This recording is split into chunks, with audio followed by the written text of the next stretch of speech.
Hello and good afternoon, wherever you may be at in the world. Welcome to Office Hours with Rhett and Blaine today. David is still a bit indisposed, so he will not be joining us today. So, Rhett, it's good to see you. Good to see you, brother. How you doing, man? I'm doing fine. Been really busy here, but doing well. Yeah. You're still traveling. I'm glad I'm not on the road like you are anymore. It used to be 300 days a year. Well, I am. I learned from you, and I'm sorry about that. No, but look, I say that, and I say it, it was jokingly, but it's the way to build a business. It's the way to go to be where your customers are, right? It's the way to get in front of the people you're trying to help, and there's no better way to do that than in person. So absolutely. Yeah. You just got to mitigate the toll it takes on your body. We try. We try. Exactly. That's why your beard is this color and my hair is this color. That's right. Although I went to one of those stretching places last night. Oh, you did? Okay. Yeah. And I feel great, but boy, am I sore as I can be. Great. Oh, but it was great. Yeah. Yeah. The muscles that get locked up when we're sitting so long. Yeah. So, all of this kind of feeds into our first guest today, because we're really kind of talking about how we sustain and maintain health. And Donovan Ryckis is our first guest. He's the founder and president of Ethos Benefits. Hey, Donovan, good to have you here. Hey, guys. Thanks for having me. Yeah, our pleasure. Absolutely. Now, you're based out of Orlando, I believe, aren't you? I am, yeah. My team is kind of across the country, so we're actually a totally virtual agency, which is kind of unusual in such a traditional business. Yeah, and traditional. When you say a traditional business, what I'm struck by is just how rapidly healthcare is changing, because that's Ethos Benefits. Essentially is you work with businesses with providing basically the way that healthcare can actually be done from an employer standpoint. Yes. Now that's kind of a butchered way of describing it, but that's kind of my sense of it. No, that's it. I mean, we work with employer-sponsored healthcare. About 183 million Americans are covered with their healthcare through their employer, and the state of the industry has not been a positive one. If you look at the past 20 years, premiums have more than tripled for employees and employers alike, because obviously they share in that premium. Meanwhile, the stock price of those insurance companies have gone up anywhere from 2,600% to 1,600%, all at the company's, the employer's dime, right? Yep. And fundamentally, just nothing's been happening. I kind of came into this industry by accident from being a fiduciary securities advisor. I was working with companies on 401ks and pensions and business owners like personal wealth. And my first look into how a benefits plan operated just left me completely flabbergasted. And I realized people were fundamentally looking in the wrong place for waste. There's 401k lawsuits have been a thing for a long time, and people are always kind of looking at that, pointing at that, but it is nothing in comparison to the fraud, waste, and abuse we see on the healthcare side. If they're both employee dollars, it was very clear right away, the impact is going to be made on the health insurance, not so much on the 401k. And you've actually assembled a documentary just kind of capturing, I think, a lot of things that you found. Can you talk a little bit about what because filming making a film of any kind is a big undertaking. I lived in LA. I know a lot of folks that make films, and Rhett and I both do. And yeah, it's not an undertaking for the faint of heart, even if it's a passion project. So Yeah. What compelled you to not only start but keep going? Yeah, so we got to sign up to be producers with a bunch of other people in our industry. So the documentary is about 70-minute runtime. It'll be on streaming platforms either later this year or early next. And we needed to really kind of bring in all sides of the healthcare supply chain in order to explain the problem. So in the documentary, you're only going to see like 90 seconds of me. The rest is going to be clinicians and practice owners and attorneys, former administrators of state-run healthcare plans, and pharmacy benefit managers, and former insurance executives. Like, they all kind of come together to explain the problem of employer-sponsored healthcare and those premiums in a digestible way. You know, it comes across different when you have kind of the whole chain explaining the problem versus me going into an employer trying to do it right. So I kind of wanted to explain like how encompassing it was in a digestible way, but also leave a framework for employers to understand, oh, okay, there is something I can do. This isn't a hopeless problem, right? Yeah, makes a lot of sense. So you've in a lot of ways, you've pioneered a fiduciary-driven approach to health insurance, which is actually really fascinating. Yeah. How does this model eliminate fraud and waste, and like, how can companies adopt it? I mean, do you have a process for companies to go through that they can? Because I mean, this is really fascinating. Yeah. And, you know, I kind of stumbled upon it myself. Like, I was a fiduciary securities advisor, and the short of it is my first healthcare plan I just did on accident. A client was like, hey man, my broker said I got to pay 40% more. That is it. You know, can you do something? And I was like, I don't know, maybe, you know, like, send me everything you have. And what I came to find out is the same thing that's true in all areas of financial services, which is, you know, like, show me the incentives and I'll show you the results, right? Mm-hmm. So if you think about risk in any facet of business or your personal life, right? Like, you can only do a couple things. And the most expensive option is to transfer it to an insurance company, right? Mm-hmm. So you can reduce it, you can avoid it, you can retain it, or you can transfer risks. Those are the only things you can do. And transferring is the most expensive option. And if you look at the incentives in our industry, that's all a traditional broker gets paid to do. They get paid to sell that risk transfer, right? So coming in for my first plan, like, I didn't have any idea what I was doing, but I looked at it the same way I looked at securities, which is, one, I need a heck of a lot more data here. So that 40% was on half a page. That was the accounting and explanation for telling this business owner, you're going to pay 40% more. It's going to be, you know, about $500,000 this year. No data, no supporting, nothing like that, right? So it was just kind of common sense for me to be like, wait a minute. Like, let's figure this out. Let's get to the bottom of it. So I think the first part of that, like, framework and paradigm shift is getting employers to realize they need to align incentives and understand the incentives. Right. Because a broker is fundamentally brokering a transaction. They're selling something. And the employer is not setting those incentives on the broker compensation. The insurance carrier is. Right. So you can imagine how that starts to skew results. So the first shift in the first part is we measure that and we say, hey, look, we want to work with you, employer, plan sponsor, and let's set up some incentives on how you want to see this operate, the results that you want. Because otherwise those incentives get set by an insurance carrier for retention bonuses and trips and all kinds of stuff. And that's the result that you end up getting. How many, and this will be kind of a closing question here, but how many employers do you find actually can answer that question?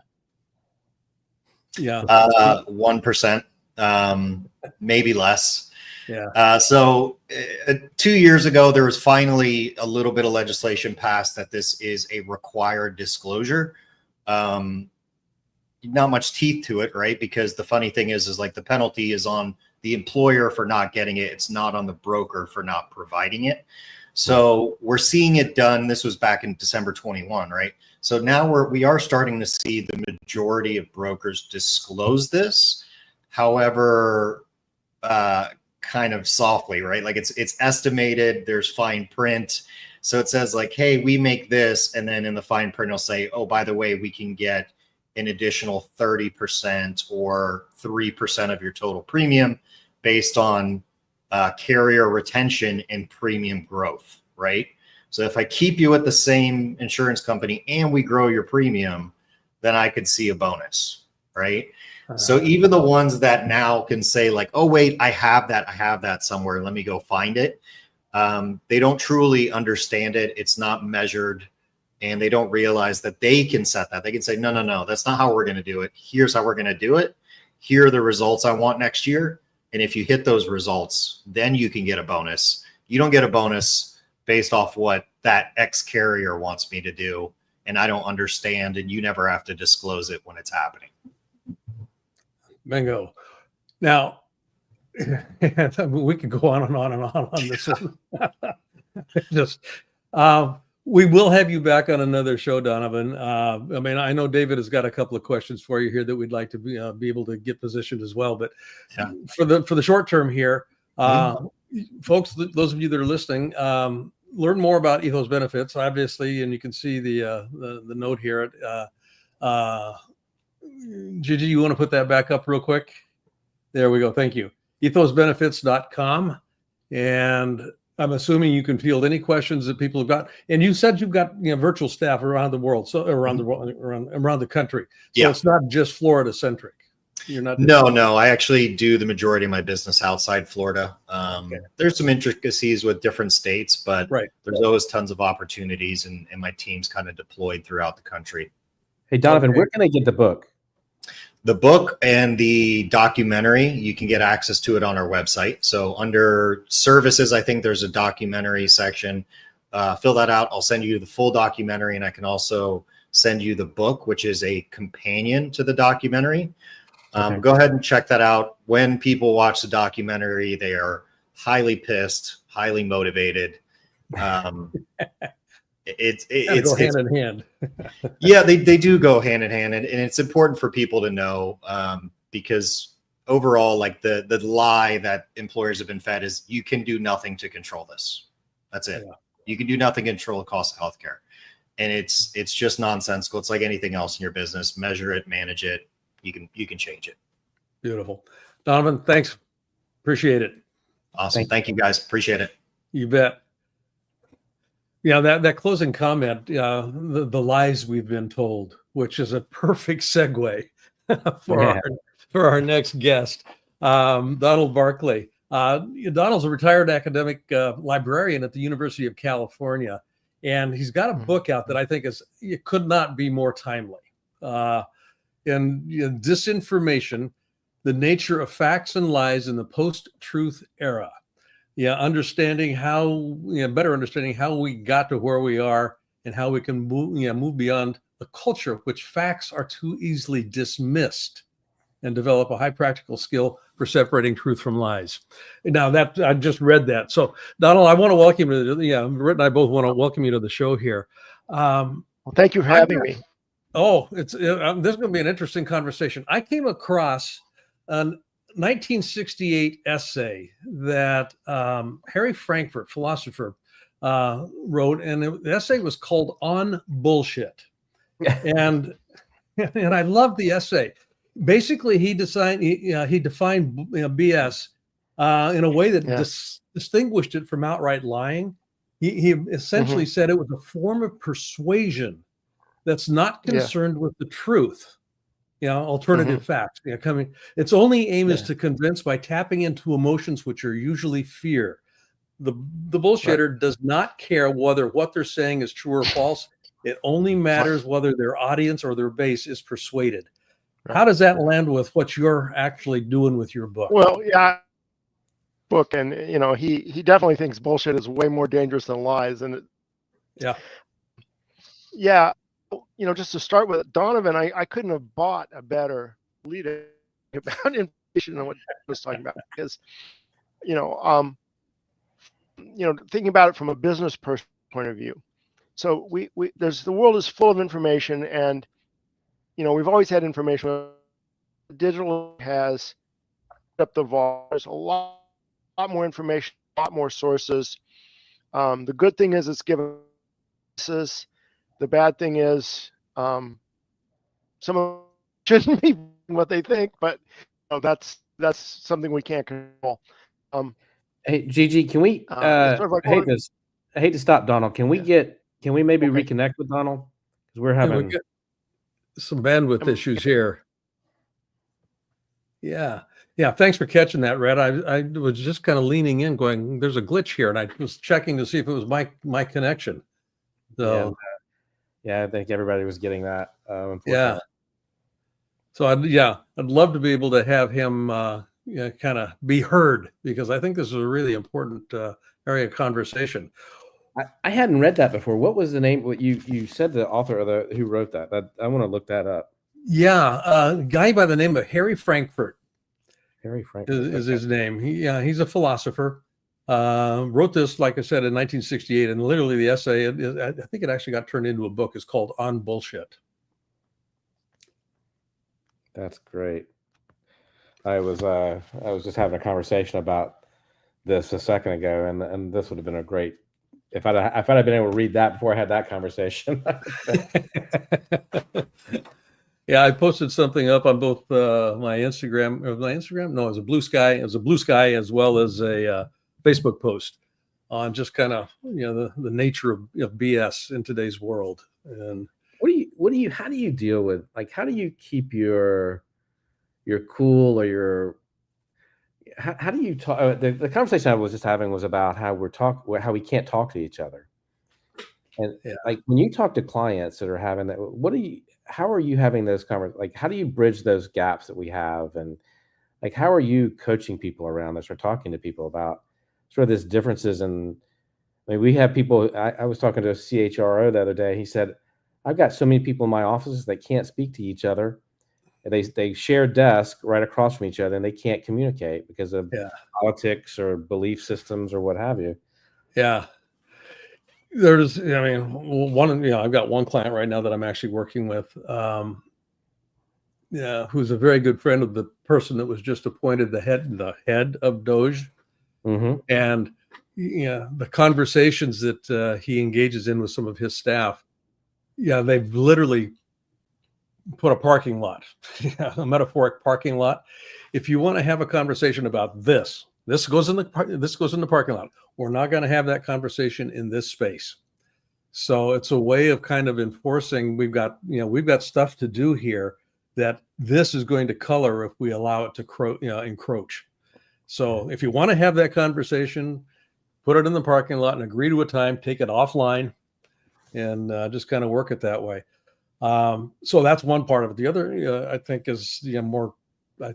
For me, I think it's a little bit more relevant in terms of, I've got feelings about people that have certain ideas, and that's always been present with I think the human condition. We begin to assign meaning to them, to their positions that are antithetical to our positions. So it comes back to me to take a look at, okay, is the relationship more important, or is being right about my position more important?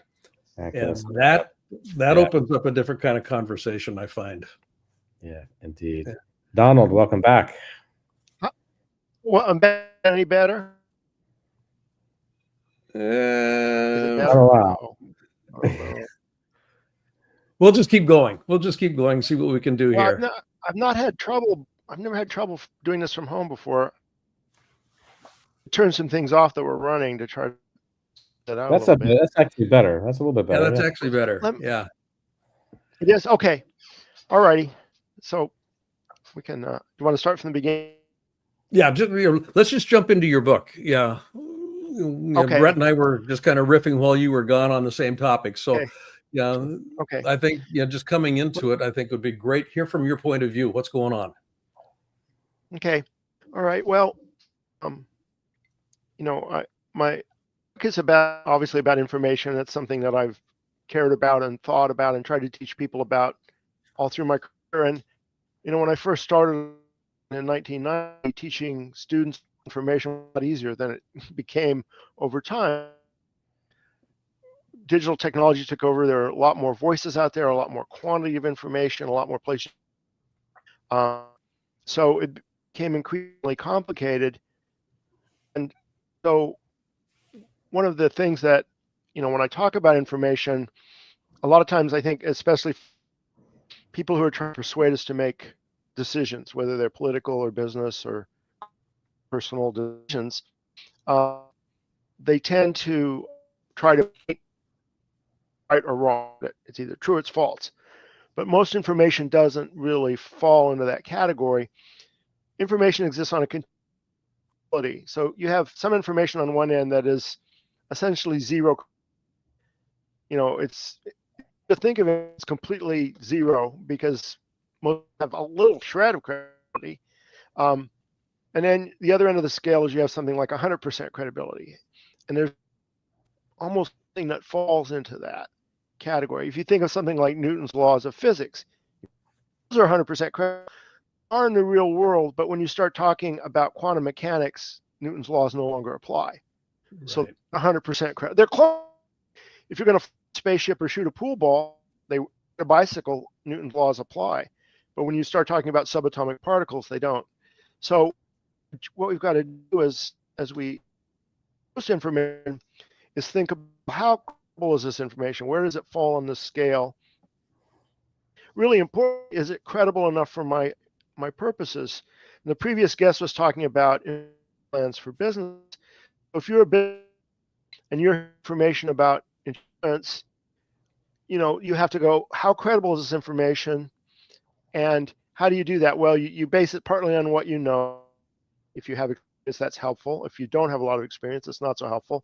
You have to try to look at a variety of sources. There are other people saying about this. And importantly, does there seem to be this information? It's important that you look at a spectrum of information. You can find things on the extreme, but what you really need to look for is sort of statistically of input.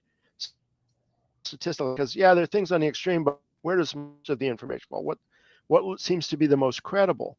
And an example of that is if you're talking about science, you can scientists who seem to go against what all the other scientists are saying. Well, movies, those scientists are always right? Because in the movies, it's always the one scientist who says, right, they're all right because they're the hero of the story. Real world, more often it's consensus that's right. So you have to look at all those things, and then you have yourself, is this information enough for my? Is this enough for what I'm? Example, if I were to say to you, hey, I bought this package snack and you want to eat them, I have them, and I handed you a package of unopened M&Ms, you'd probably feel pretty comfortable going, oh, these look good, I think I'll eat them, even though I don't really know much about where these came from. I just have what Donald said. It's a pretty risk that those M&Ms are fine. But if I walked up to you and said, hey, questions outside to eat, go and eat them, you might want more information about that because the stakes are a lot higher.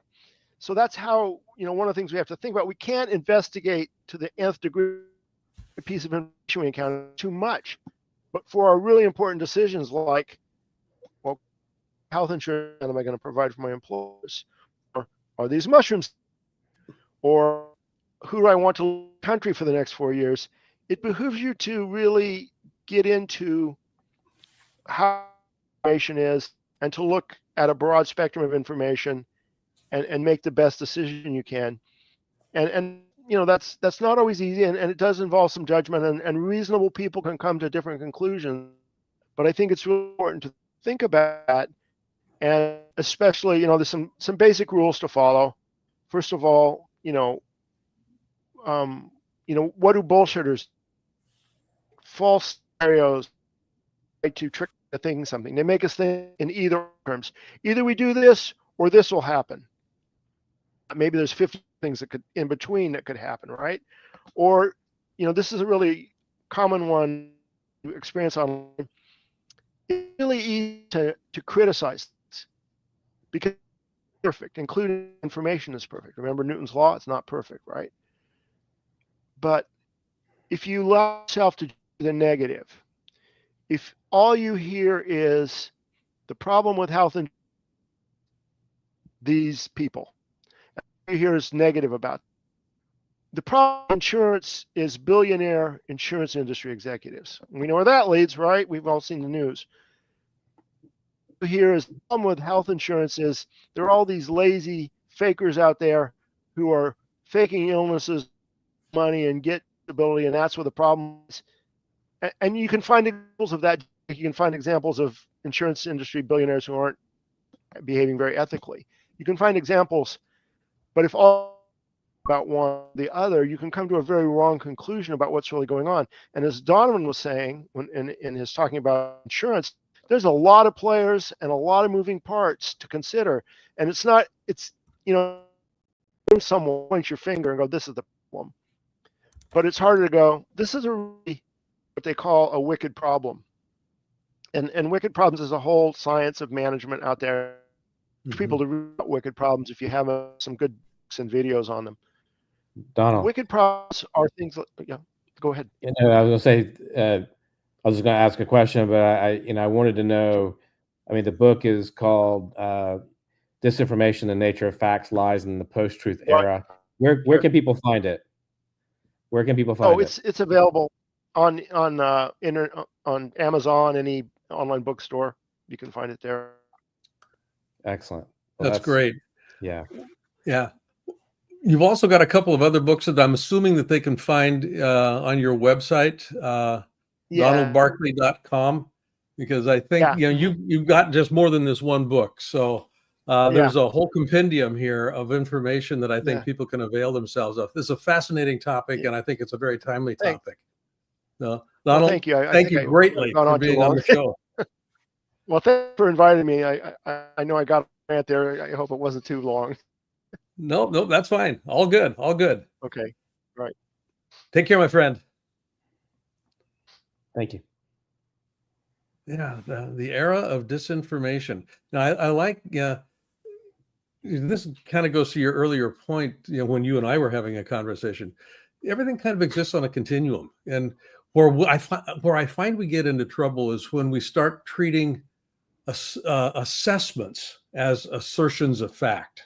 Ooh. And assessments are just opinions, but we position them, and they are positioned at us as if these are inviolate truths.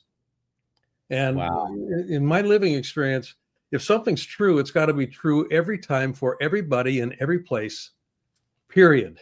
And if it's not true in those three areas, it's not the truth. It's an opinion.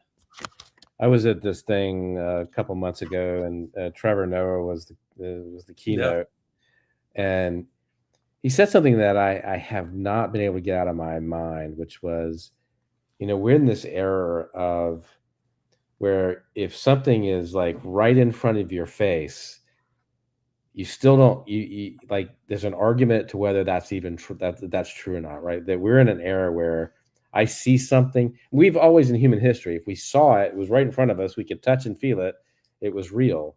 Yeah. And now we dispute that, we argue that, we're not operating on the same facts. But now we can't even trust what we see and feel, and that's we're in a weird place.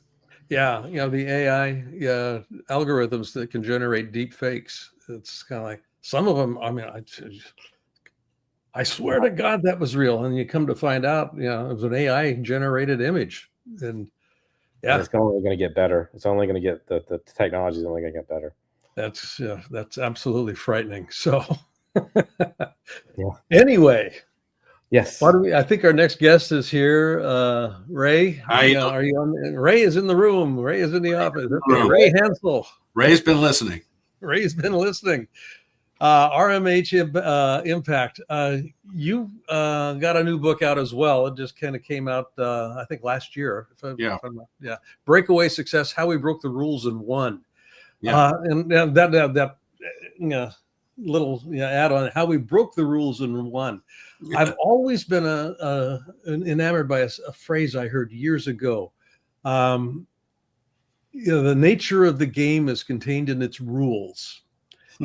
And if you begin to work with the rules, the nature of the game changes. And there's an old Star Trek, and I forget which one. God, help me with this one, Rhett. It was James Kirk. Captain Kirk.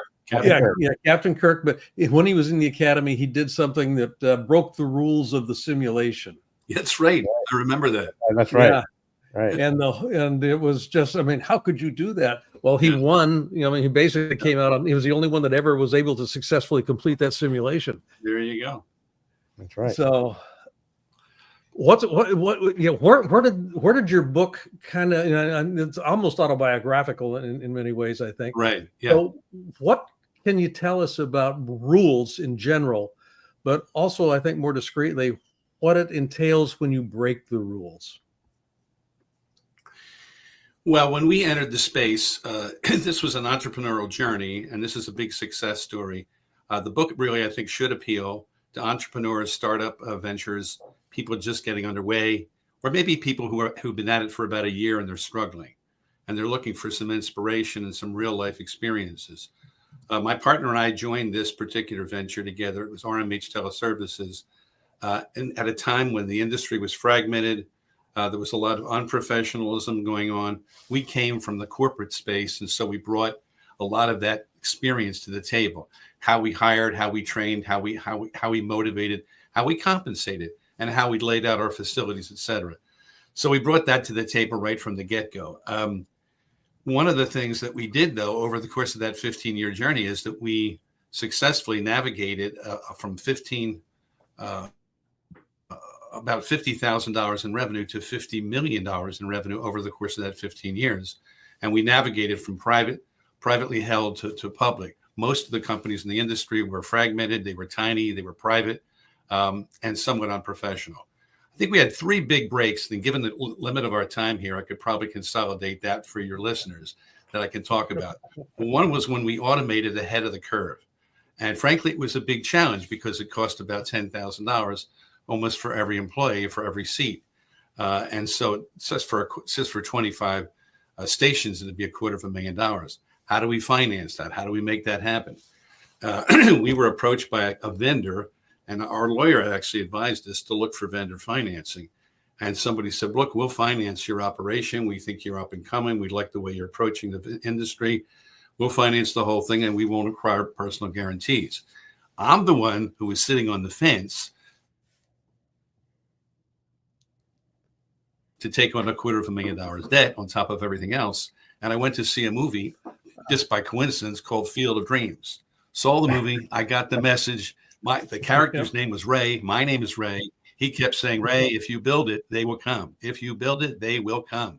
I came back to the office and I said, you know what? Let's do it. So we jumped on board. I'd say it took about a year for us to shake out to about 100 stations and a couple facilities.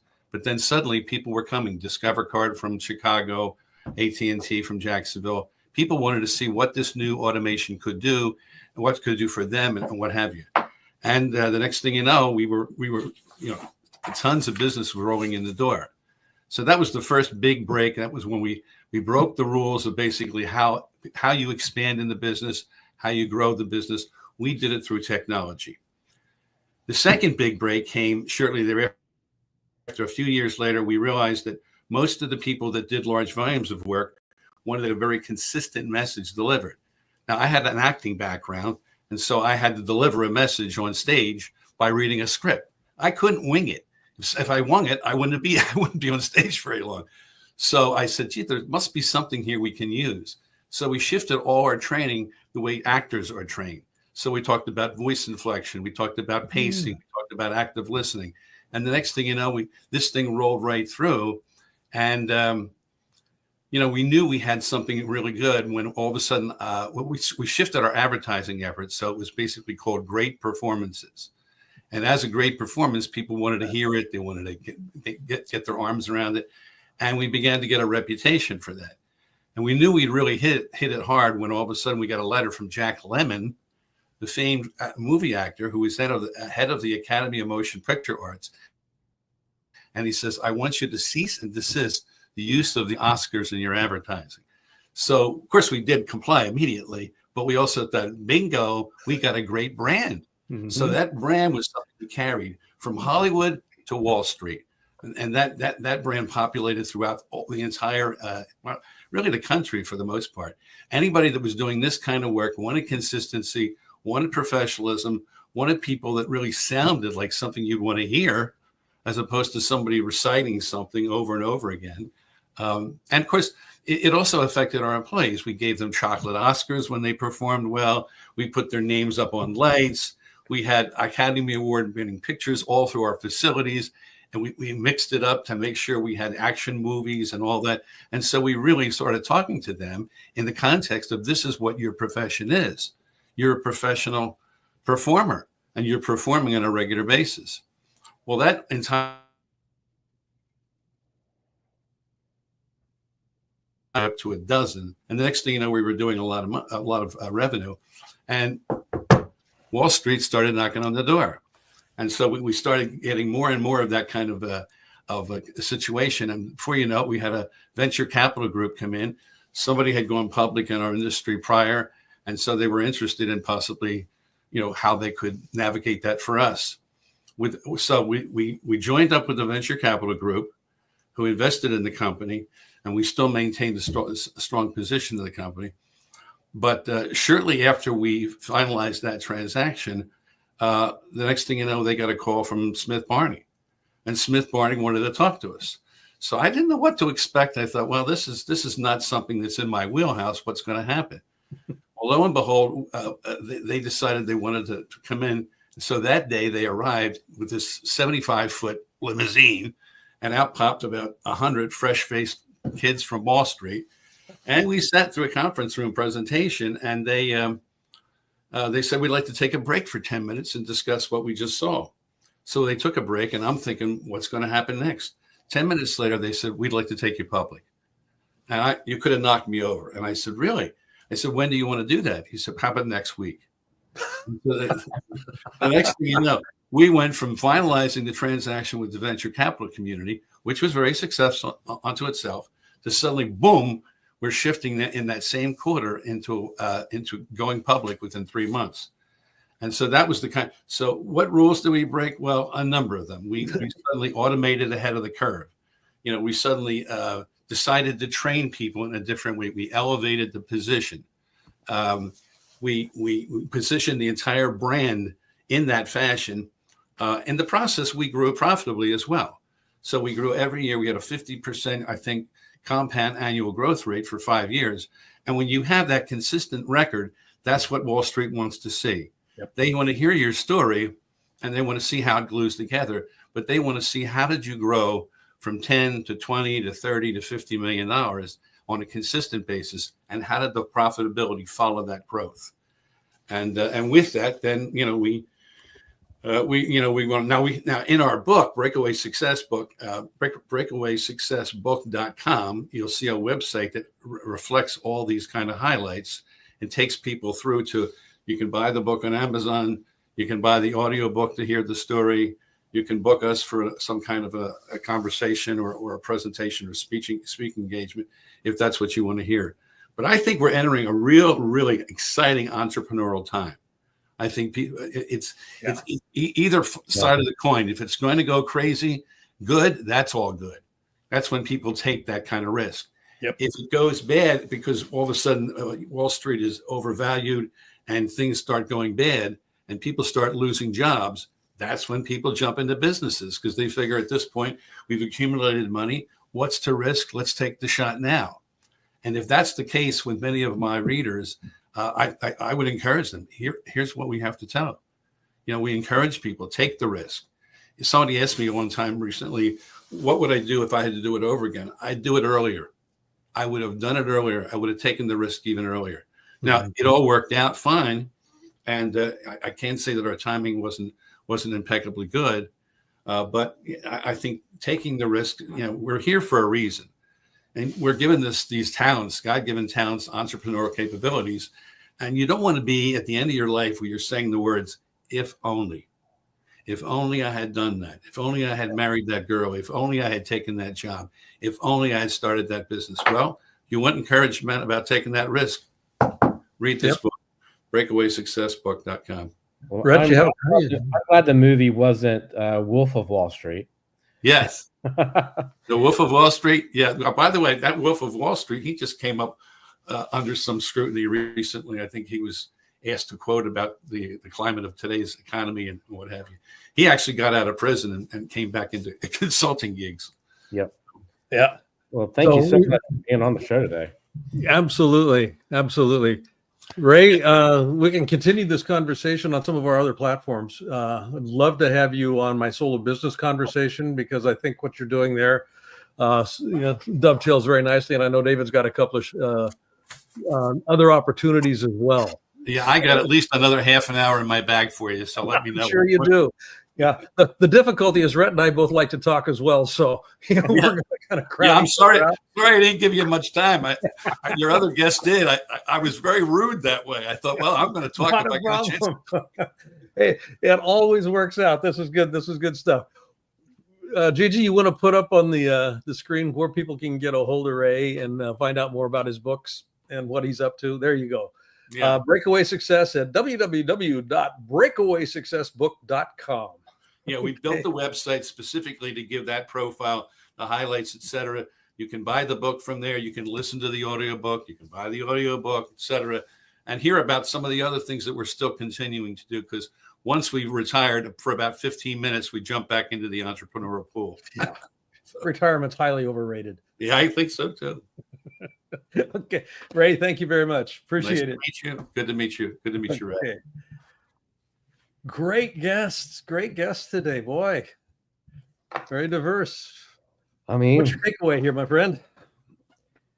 I was intrigued by, I can't stop thinking about it. The fiduciary and working in the healthcare thing. I mean, when you said you'd watch the documentary and you'd be pissed. Oh, well, I can't wait to read it. I can't wait to watch it, because I think it's gonna. I'm fascinated now by what the message is and what businesses that can actually do to get control of some of these costs. Yeah, just kind of right along with that. Yeah, when I find out that I've been snowed, yeah, I get pissed. Yeah. And I think one of the takeaway for me today is, and it was true for all three of the guests we had here, the ways that we're lied to.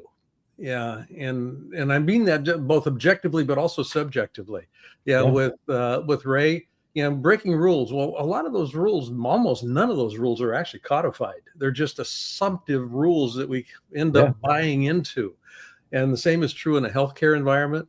The rules, now there are some statutory rules, obviously, but that's not the way it works. There's, we get hemmed in by all kinds of self-manufactured rules.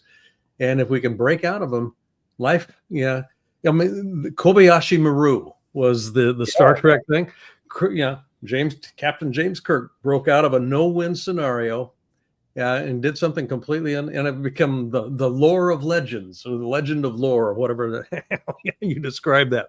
But the Kobayashi Maru, don't be hidebound by rules that are not real, and that includes bullshit.